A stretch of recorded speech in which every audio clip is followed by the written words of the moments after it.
Hi guys! Welcome sa ASIP9. In this video, itutuloy natin yung series natin on functions. Sa previous video, pinag-uusapan natin yung vertical line test. So very theoretical yung ating topic, no? Pero sa video na to, medyo kakaiba kasi yung pag-uusapan natin ay yung examples ng functions in real life, no? So nakikita nyo sa inyong screen, unang example ng function in real life, yung cost of candies, no? Relationship between the number of candies and the cost. No? At makikita natin pag yung point na to, pag tinignan natin yung x value niya, yan yung 1, di ba? Tapos yung y value niya ay 2. Ano ibig sabihin nun? Ang 1 ay number of candies, tapos yung cost niya ay 2 pesos. So number of candies, 1, tapos yung cost niya, 2. Tapos pag 2 naman yung number of candies, ang cost niya ay 4 pesos. Pag 3, 6. Okay? So I think you get the idea, no? Na twice, no? So pag n ito ay 2n. And kung gusto natin ng equation, no? For example, if we name this c, we can write an equation of the function as c of n equals 2n. Pareho lang yan ng f of x equals 2x. No? Iba lang yung ginamit natin na notation. Of course, pwede natin siyang gawing f of x equals 2x pag ginawa natin tong x at ginawa natin tong f. Pero dyan, n tsaka c of n. Para masanay din kayo sa ibang notation. So this is an example of a function. In fact, lahat ng mga binibili natin na pare-pareho, for example, halimbawa, notebook na 20 pesos each. So, pag isang notebook, 20. Pag dalawang notebooks, 40. Pag tatlong notebooks, 60. Function siya. So, pwede mong sabihin na the cost of the notebook is a function of the number of notebooks. So, dito pwede rin nating sabihin na the cost is a function of the number of candies. So, lahat ng mga binibili natin na pare-pareho. For example, sa grocery, bibili ka ng sardinas. Ang isang sardinas, for example, ay 25 pesos, yung isang brand. So, pag bumili ka ng 6 nun, 6 times 25 is 150. Pag bumili ka ng isa, 25. Pag bumili ka ng dalawa, 50 pesos. And so on, function din siya. Ganon din yung daily na trabaho. Pag ang isang nagtatrabaho ay sumusweldo ng 500 pesos per day, so function din yun kasi sa isang araw, sweldo niya 500, no? Tapos, pangalawang araw, sweldo niya 1,000. Naalala niyo yung definition ng function? For each x, there is exactly one value for f of x, no? Of course, yung x doon, ina-assume natin na nasa domain siya ng function. Ito, for every number of candies, ay meron kang corresponding cost, kaya siya function. Okay, so sana maliwanag. I assume na alam nyo na yung function kasi nakailang videos na tayo, 8 or 9 na videos before this video on the concepts of functions. Okay, so this is our second example and this is a relationship between the height of a basketball player in feet, no, and his age, no. So kung babasahin natin, ang horizontal axis natin, yun yung age. So 0, 5, 10, 15, hanggang umabot siya ng 75 years old.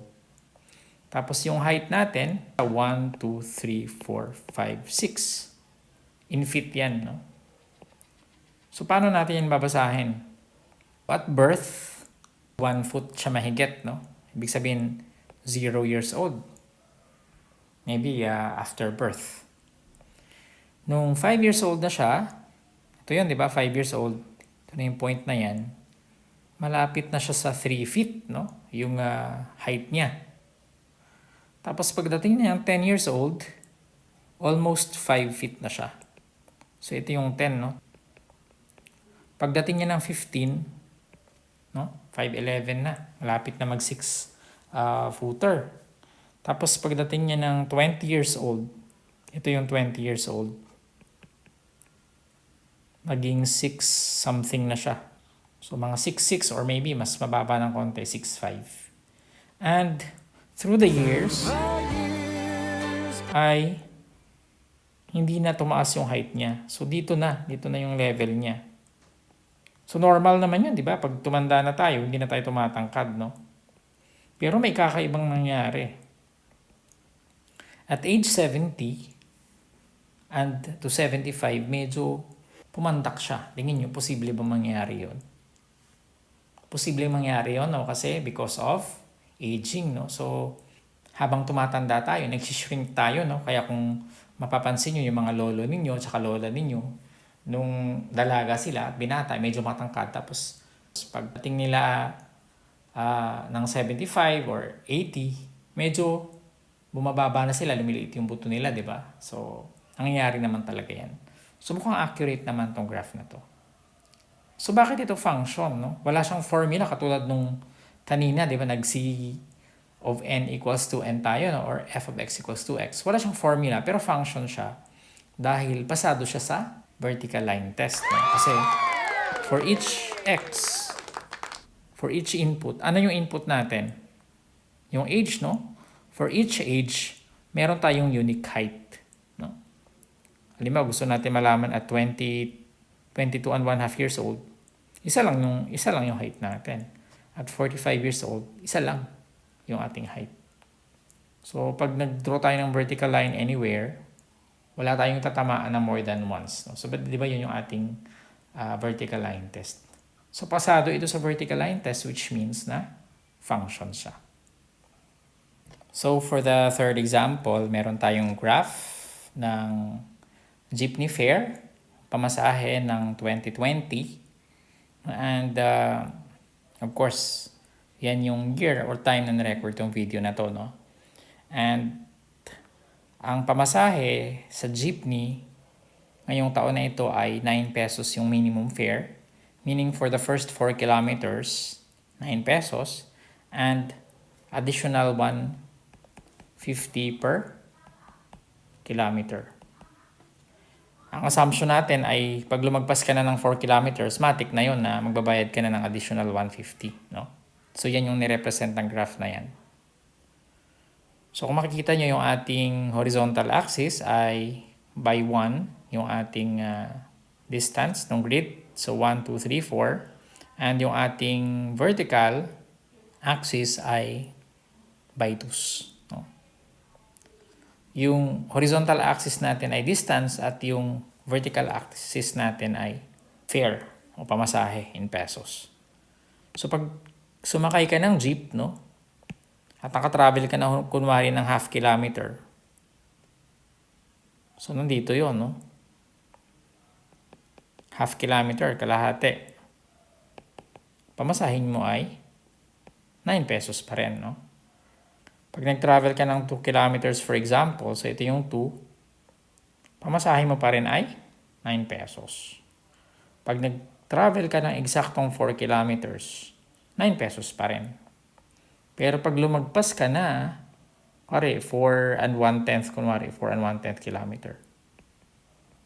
Ito na yung pamasahe mo. Magpa-plus 150 ka na.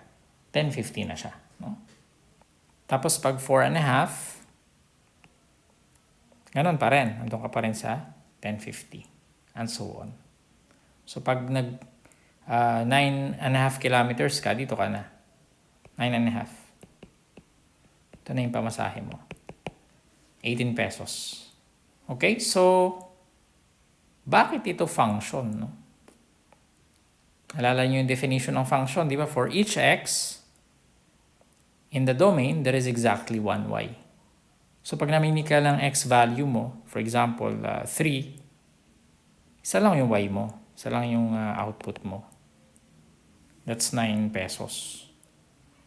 So, by looking at the graph, makakapili ka ba na ng isang x na dalawa yung value? Isa lang, no? Okay, so siguro ang pinakatanong natin na isa is, ano ba nangyayari dito sa exact number of kilometers? Yung wala siyang butal. Pag 4 kilometers. Pag 4 kilometers, ang value natin dyan ay yung may circle na black, no?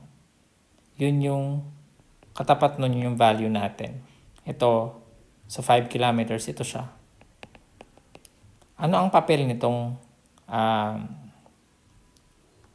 circle na white, yung kanyang interior? Ibig sabihin, undefined yung point na yan. Ibig sabihin, at 4 kilometers, ito yung value mo, no? Ito yung value natin at 4 kilometers. Kasi pag nilagyan natin yan ng kulay, ibig sabihin, dalawa na yung value at x equals 4. Magiging y equals 9 na siya, tsaka y equals 10.50. 10 pesos and 50 cents. So, hindi na yun pasado sa vertical line test, no? Ibig sabihin, pag x equals 4, yung nasa point na black, yun yung value natin, hindi ito. No? Pero pag lumagpas na siya, kahit lumagpas siya ng konting-konti, 4 kilometers and 1 centimeter, nandito na yan. Nandito na siya sa 10.50. Well, theoretically, no? Pero syempre, minsan yung mga driver natin, nag-estimate lang naman sila, no? Yung pamasahe kung saan na magdadagdag, no? Minsan sa lugar yung tinatandaan nila, di ba? Pag magpas ka na ng lugar na to, yun na yun yung pamasahe mo. Nadagdagan na siya ng 150.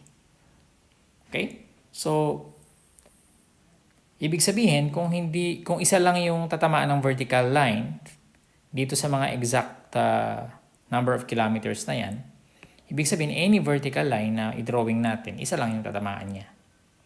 Which means na function siya kasi pasado siya sa vertical line test. So in fact, ang tawag natin sa function na ito ay, this is an example of a step function. Kasi para siyang step, di ba? And pagdating nyo ng pre-calculus, ng calculus, aralin nyo kung ano ba yung step function. Alright, so sana ay nag-enjoy kayo dito sa ating tutorial. Huwag nyo kalimutan mag-subscribe sa ating channel. Kung nagustuhan nyo itong video na to, ay please click the like button, and kung madami kayong nag-like at nag-view, siguro we'll have second part. See you!